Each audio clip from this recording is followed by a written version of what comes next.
നെഹമ്യാവിൻ്റെ പുസ്തകം 6-ാം അധ്യായം 16-ാം വാക്യം ഒടുവിലത്തെ ഭാഗം.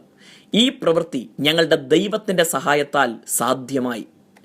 നെബൂഖദ്നേസർ ചക്രവർത്തിയുടെ ആക്രമണത്തിൽ തകർന്നു നശിച്ചുപോയ യെരുശലേം നഗരത്തെ പുതുക്കിപ്പണിയാൻ നെഹമ്യാവിന് അനുവാദം ലഭിച്ചു. തീവച്ച് നിശേഷം നശിപ്പിക്കപ്പെട്ട സ്ഥാനത്ത് അത് പണിതുയർത്തുക എന്നത് വളരെ ശ്രമകരമായിരുന്നു. ചുറ്റും താമസിക്കുന്ന ശത്രുക്കൾ പല നിലകളിൽ അതിനെ തടയാൻ ശ്രമിച്ചു. പണിയുന്നവരുടെ മനോവീര്യം ഇല്ലാതാക്കാൻ, പണിയാനുള്ള താല്പര്യവും ഉത്സാഹവും ഇല്ലാതാക്കാൻ അവർ നിഷേധവാക്കുകളും ആക്ഷേപവും ചൊരിഞ്ഞു. അതൊന്നും ഫലിക്കാതെ വന്നപ്പോൾ ഭീഷണിയും കള്ളപ്രവചനവും ഒക്കെ നടത്തി.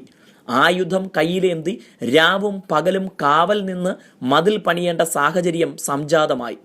എന്നാൽ നിരന്തരം പ്രാർത്ഥിക്കുകയും ദൈവത്തിൽ ആശ്രയിക്കുകയും ചെയ്ത നെഹമ്യാവിന് നഗരവാസികളുടെ മനസ്സുണർത്തുന്ന ദൈവപ്രവൃത്തി കാണാൻ കഴിഞ്ഞു.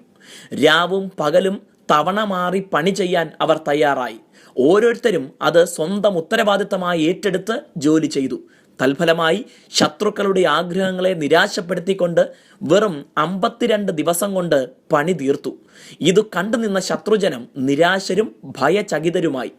ദൈവഹിതപ്രകാരം ദൈവത്തിൽ ആശ്രയിച്ചുകൊണ്ട് നിസ്വാർത്ഥതയോടെ നാം ചെയ്യുന്ന ഏതു കാര്യങ്ങളും പരിപൂർണതയിലെത്തിക്കാൻ ദൈവം സഹായിക്കും.